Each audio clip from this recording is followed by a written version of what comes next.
Assalamualaikum warahmatullahi wabarakatuh. Baiklah, ini adalah materi pertama kita setelah melaksanakan ujian tengah semester. Nah, sebelum UTS kita fokus kepada biokimia umum, dan setelah UTS kita akan fokus kepada biokimia darah. Materi pertama kita untuk hari ini adalah mengenai asam nukleat. Apa itu asam nukleat? Ada yang pernah mendengar istilah ini? Dan kenapa penting seorang mahasiswa teknologi transfusi darah mempelajari tentang asam nukleat? Jawabannya adalah karena dengan asam nukleat karena untuk beberapa penggunaan alat untuk mendeteksi keberadaan suatu bakteri, virus yang terdapat di dalam darah seperti PCR, NAT, itu kita alat tersebut akan mendeteksi keberadaan asam nukleat virus atau bakteri yang terdapat di dalam darah, sehingga akan membantu diagnosa untuk penyakit tersebut. Nah, materi yang pertama kita bahas pendahuluan, jenis dan struktur asam nukleat, serta deteksi asam nukleat. Nah, sebelum kita masuk kepada jenis dan struktur asam nukleat, kita harus bisa membedakan antara kromosom dan gen. Di dalam sel itu ada nukleus ya, atau kita kenal dengan istilah inti sel, di mana di sana terdapat jalinan seperti benang halus yang dikenal dengan istilah kromosom. Di dalam kromosom ini akan terdapat berjuta-juta gen yang akan membawa informasi kehidupan atau sifat, menurunkan sifat atau karakter suatu keturunan kepada keturunan berikutnya. Jadi yang paling besar itu sebenarnya adalah kromosom, dan yang paling kecil kita kenal dengan istilah gen. Nah, gen ini nanti tersusun atas senyawa yang dikenal dengan nama asam nukleat. Nah, pertama kali dikemukakan oleh bapak genetika ya, dikenal dengan nama George Mendels. Fungsi gen itu sendiri adalah menyampaikan informasi genetis dari generasi ke generasi berikutnya. Misalnya ibunya rambutnya keriting ya, nanti anaknya juga keriting. Kemudian atau kulitnya putih atau hitam, atau bisa juga karena sifat atau karakternya, misalnya pemarah, ramah ya. Dan itu sebenarnya tidak hanya dipengaruhi oleh faktor gen ya, tetapi juga faktor lingkungan. Gen akan mengandung informasi yang dapat diwariskan, dapat menduplikasikan diri pada proses pembelahan sel yang akan Bapak Ibu pelajari pada materi perkuliahan biologi sel dan genetika.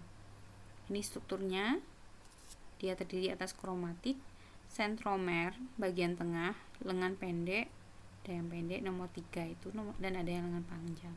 Bagiannya juga ada yang metafase, telofase, agrofase, dan lain-lain.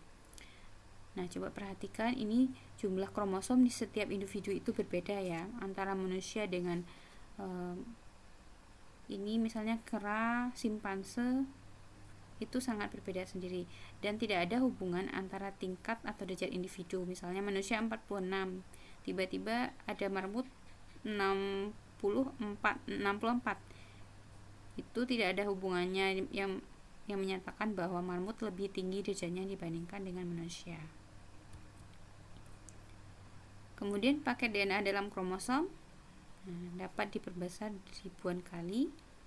Benang-benang kromatin yang terdapat pada kromosom, di dalamnya itu terdapat yang namanya DNA.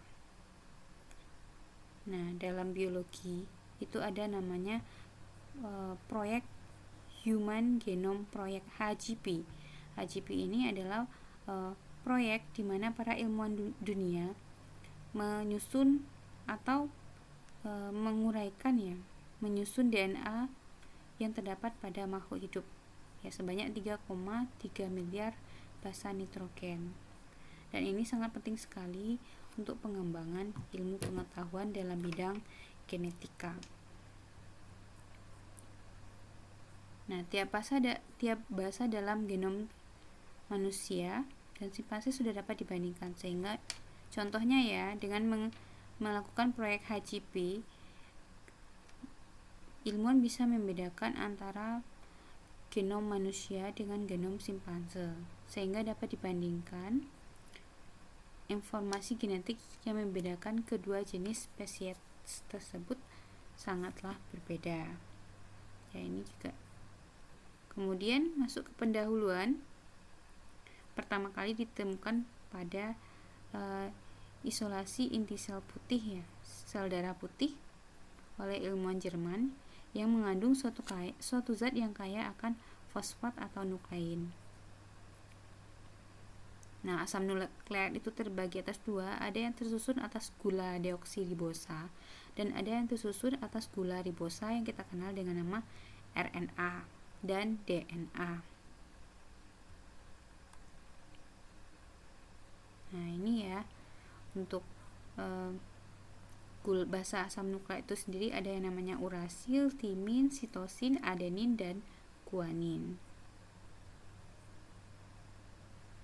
Nah, sementara penyusunnya antara DNA dan RNA ini ada basa nitrogen yang tersusun atas basa purin dan basa pirimidin, gula pentosa, ada ribosa untuk RNA dan gula deoksiribosa DNA, gula deoksiribosa untuk DNA, dan terakhir ada gugus fosfatnya.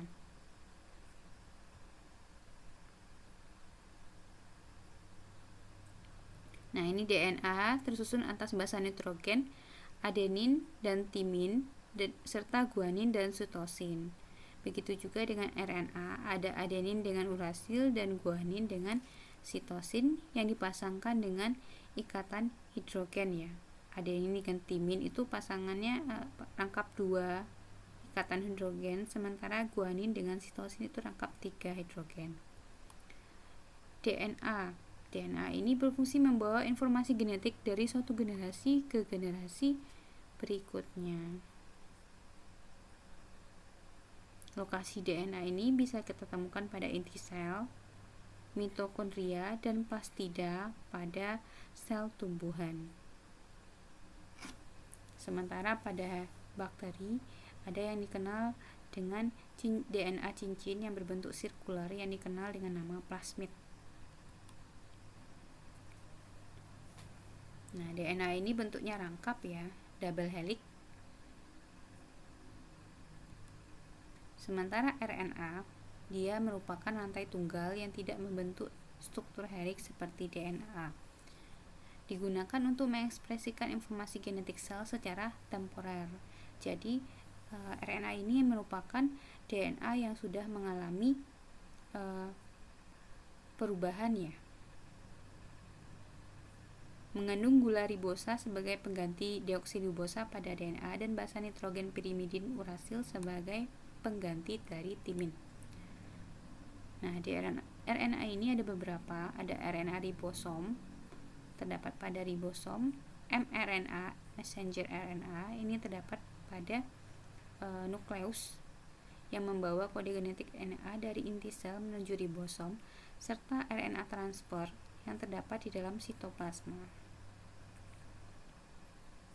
Nah, yang di atas itu DNA ya, karena strukturnya double helix, sementara di bawahnya ada mRNA messenger RNA, dia strukturnya single helix. Ini beberapa perbandingan antara asam nukleat DNA dengan asam nukleat RNA. DNA itu tadi sudah saya jelaskan, dia double helix, RNA single. Lokasinya juga berbeda ya antara DNA dan RNA. Gula penyusunnya juga beda. Basa nitrogennya beda ya. Kalau DNA itu ada adenin, guanin, sitosin, dan timin. Sementara RNA ada guanin, sitosin, urasil, dan sitosin ya. Kemudian perannya juga berbeda. Nah, dalam asam nukleat itu ada istilah teori dogma sentral, merupakan proses sintesa protein di mana mengubah DNA menjadi RNA kemudian menjadi asam amino.